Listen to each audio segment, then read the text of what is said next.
You are. We coming for you. I got this. Oh my God. Hey, yo! Take that. He needs some milk.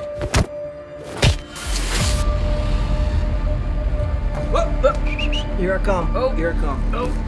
You need this time. Yep. You need every second of this fight. Final round. Fight! Wait a minute. Nani? Oni-chan.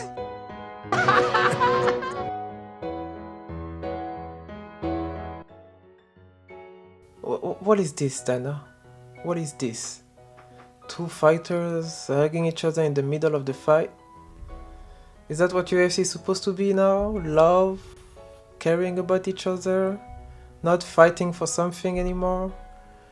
I don't know, man. I don't know. I'm having a really hard time to watch it. And even that BMF title, I mean, to be honest, it started well. It started well because the Holloway Poirier fight, that was a good one. That was a really good one, and the way it ended, nah, I really like that one.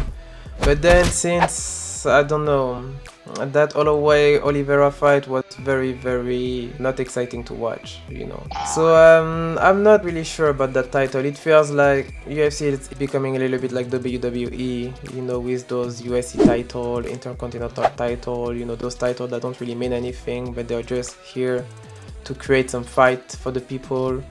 But at the end of the day, is that what we want to see? Personally, that's not. Because I remember when we had real rivalries at the UFC, you know, Jon Jones against Cormier, two very strong personality, two fighters that were saying what they think about the other, that hate the other, and they were really fighting for something, you know. They were trying to prove a point. Same with Khabib and Conor, you know. I mean, Conor was maybe acting up a little bit, trying to market the fight. My Chechen friends, the Vainaki soldiers, they told me that they have chicken jaws in Dagestan. And I believe them because I know a glass jaw when I see one. But at the end of the day, it felt real.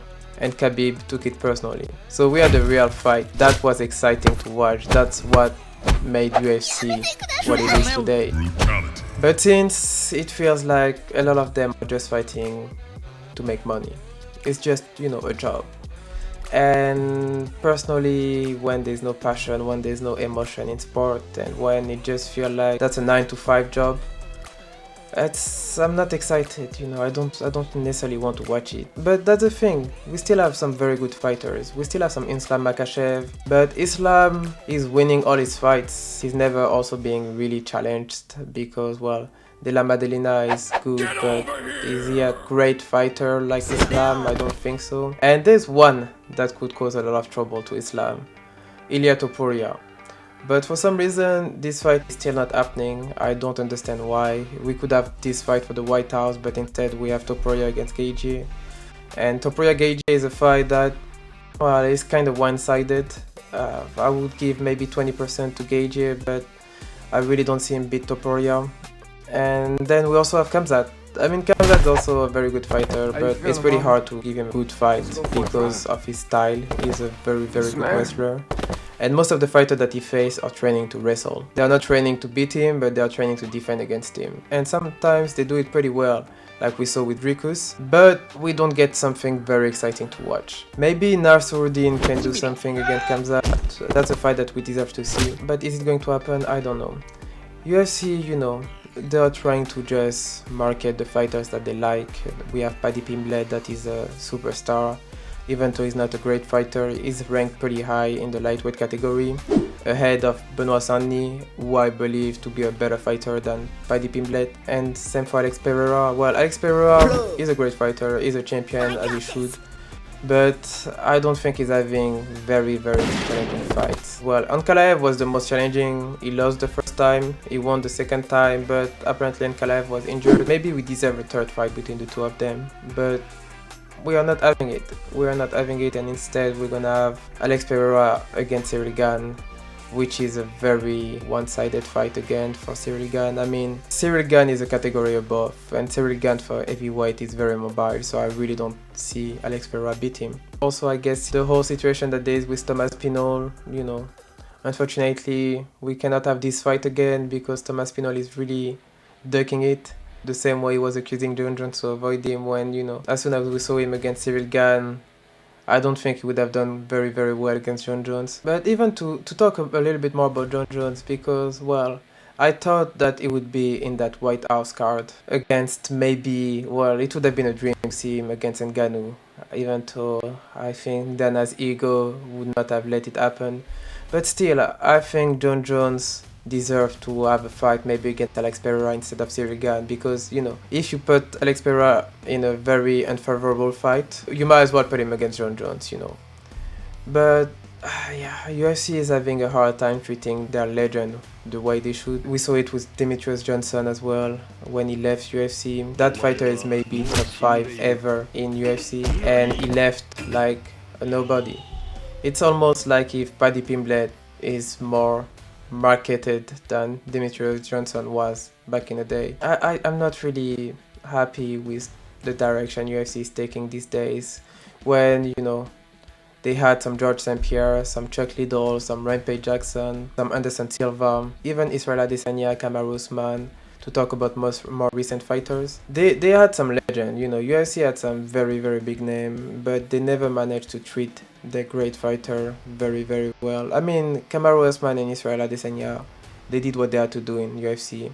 But Francis Ngannou, if only he got paid and he was staying a little bit longer in UFC, he could have become another legend of that organization. It's a little bit disappointing to see the direction they are taking, and these days there's not that many very good fights.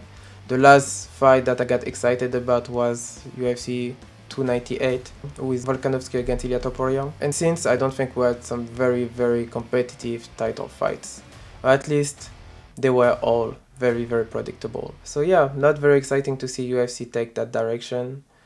But I think they still have the potential to get back to a better place, because they still have some very good fighters, Carlos Ulberg, who's coming up, really interesting to watch.